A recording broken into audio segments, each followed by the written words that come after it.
Good morning student, myself Shiv Jahangir, faculty of zoology.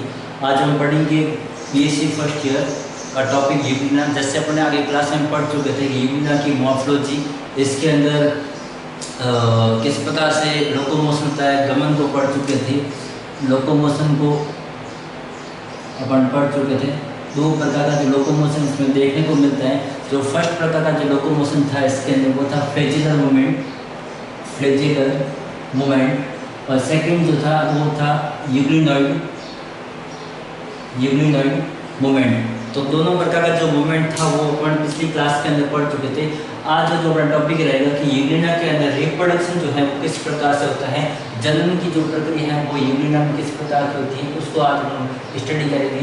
Reproduction in Euglena में किस प्रकार का जनन पाया जाते हैं उसको हम आज स्टडी करेंगे। तो सबसे पहले देखिए कि यूग्लिना में जो जनन है वो दो प्रकार से होता है।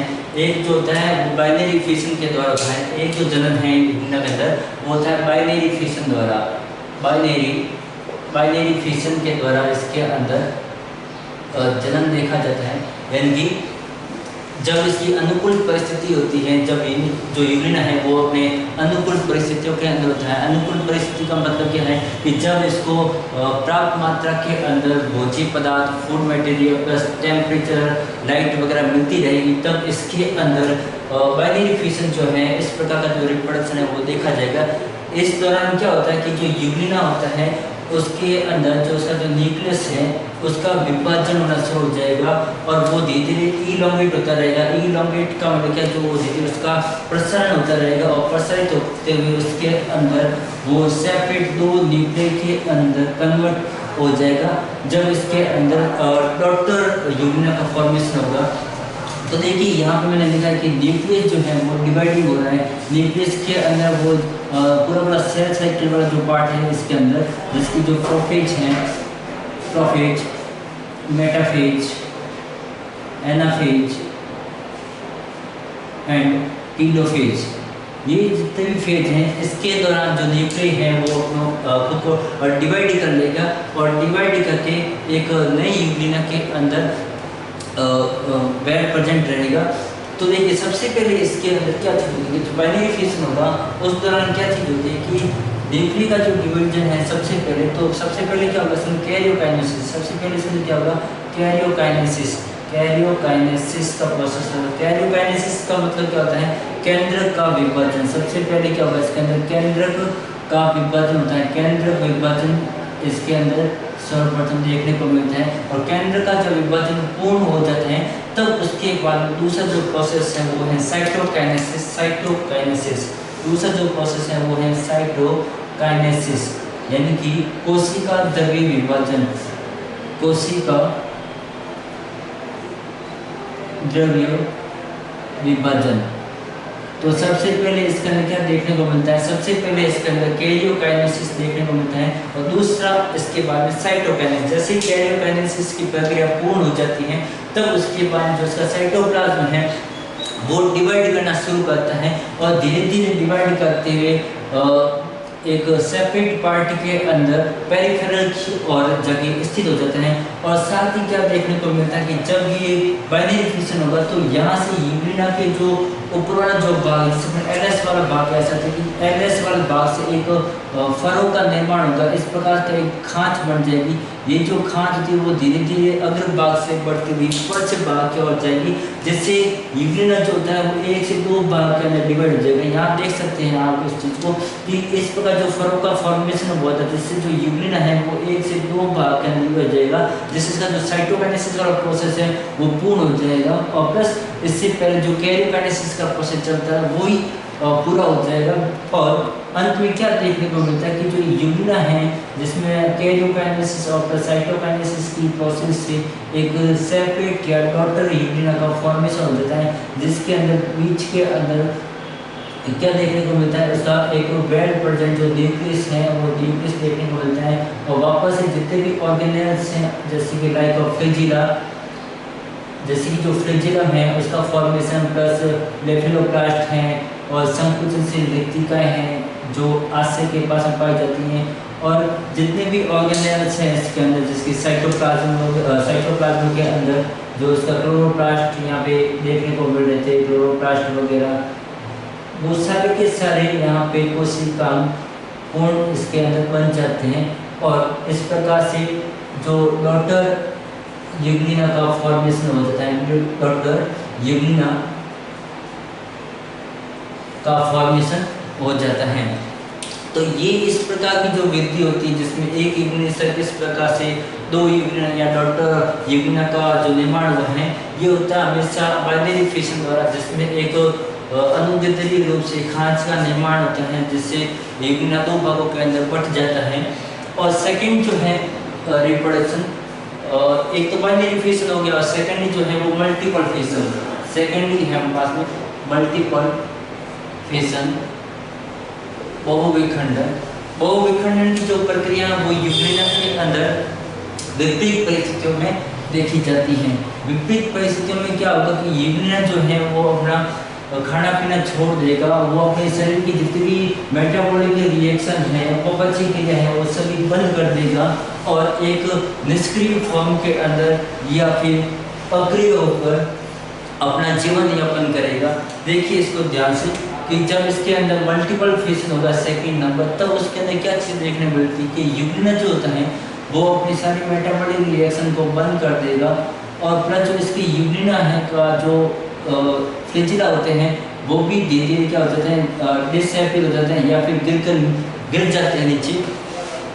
और इसका जो न्यूक्लियस वाला भाग है, जो केंद्र होगा है, वो एक अपने चारों ओर केंद्र अपने चारों ओर से एक सिस्ट का फॉर्मेशन कर लेगा। इस प्रकार से इस प्रकार का केंद्र के अंदर विशिष्ट का एक फॉर्मेशन हो जाएगा। केंद्र के साथ साथ में जो यूग्लिना है वो भी अपना पूरा इस प्रकार से एक सिस्ट बना लेता है, एक आवरण या पुटी बना लेता है। इस प्रकार से ये कवरेज होकर एक शांत होकर बैठ जाएगा, जिसे बोलते हैं निष्क्रिय हो जाएगा, इनएक्टिव हो जाएगा। इसे बोलते हैं अपन इसका पुटी भवन।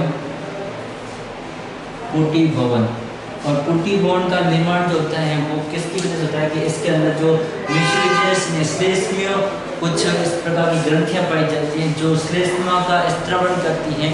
ये श्लेष्मा जो होती है वो इसके चारों तरफ एक आवरण बना लेती है जले के समान। इस आवरण को क्या बोलते हैं, पुटी भवन बोलते हैं। चारों तरफ से बनने वाले आवरण को क्या बोलेंगे, पुटी भवन बोलेंगे। और ये जो स्ट्रक्चर होती है पुटी भवन की, जिसके अंदर जो इसके न्यूक्लियस हैं, जो इसके केंद्रक हैं, वो डिवाइड होते रहेंगे कि जिस प्रकार इसका पुटी का फॉर्मेशन हो जाएगा तो इस पुटी के अंदर ही, इस सिस्ट के अंदर ही जो इसके न्यूक्लियस होंगे वो डिवाइड करते रहेंगे।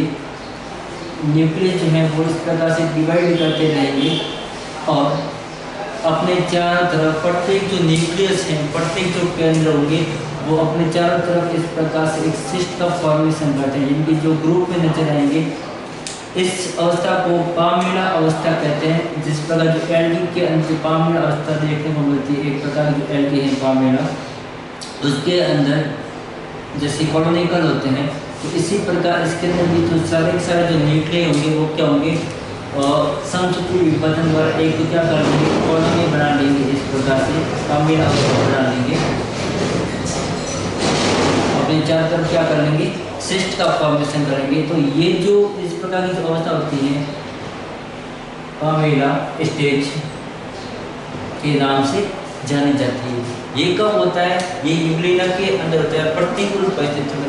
ये जो जनन है ये होता है प्रतिकूल परिस्थितियों के अंदर, प्रतिकूल परिस्थितियों में होता है। प्रतिकूल परिस्थितियों के अंदर का क्या मतलब है कि इसके अंदर जो यूग्लिना है वो भोजन लेना बंद कर देता है, भोजन लेना बंद कर देता है। भोजन के अलावा जो इसकी फ्लैजिला है, कस्साब जो है वो कस्साब नष्ट हो जाते हैं। तीसरा, इसके चारों तरफ एक भीति का निर्माण हो जाता है जिससे अपन पुटी भवन कहते हैं। एक श्लेष्मी आवरण जिसे कहते हैं, एक श्लेष्मीय आवरण बन जाता है। तो श्लेष्मीय आवरण को हम क्या बोलते हैं, पुटिकोन कहते हैं। और फिर इसके अंदर क्या होता है, समसूत्री विभाजन होते हैं केंद्र के अंदर, जिससे ये केंद्र जो होते हैं वो अपनी संख्या के अंदर वृद्धि करते हैं कि इसके अंदर 4 से 8, 5 से 16, 16 से 32 इस प्रकार के जो केंद्र बनते रहेंगे। और जब भी वापस से अनुकूल परिस्थिति आएगी, जब भी वापस इसके अंदर अनुकूल परिस्थिति देखने को मिलती है, तब उसके अंदर क्या चीज़ होगी, अनुकूल परिस्थिति के अंदर कि जितने भी जो केंद्रक हैं ग्रुप के अंदर, वो सारे के सारे केंद्र जो होंगे वो पृथक हो जाएंगे। सारे के सारे जो केंद्र होते हैं वो क्या हो जाएंगे, पृथक हो जाएंगे। और पृथक होकर वापस से एक युग्मिना का निर्माण कर लेगा। वापस से क्या करेगा, एक युग्मिना का निर्माण कर लेता है। ये इस सिस्ट को यहाँ से रैप्चर करके स्फुटित करके बाहर निकल जाएगा। यहाँ से इसको स्फुटित करके बाहर की ओर निकल जाएंगे और वापस से अपने स्वतंत्र जीवन को यापन करेंगे युग्मिना। इस प्रकार से इसके अंदर प्रतिकूल परिस्थिति के अंदर मल्टीपल फिशन तथा अनुकूल परिस्थिति के अंदर बाइनरी फिशन देखा जाता है युग्मिना के अंदर। तो ये था युग्मिना के अंदर रिप्रोडक्शन। तो इस प्रकार अपने जो फर्स्ट यूनिट है जिसके अंदर अपन ने युग्मिना कंप्लीट कर लिए हैं, जिसके अंदर आज जो रिप्रोडक्शन पढ़ा है वो रिप्रोडक्शन खत्म हो गया। इससे पहले लोकोमोशन पढ़ा था, उससे पहले कसाब की संरचना और मॉर्फोलॉजी पढ़ी थी युग्मिना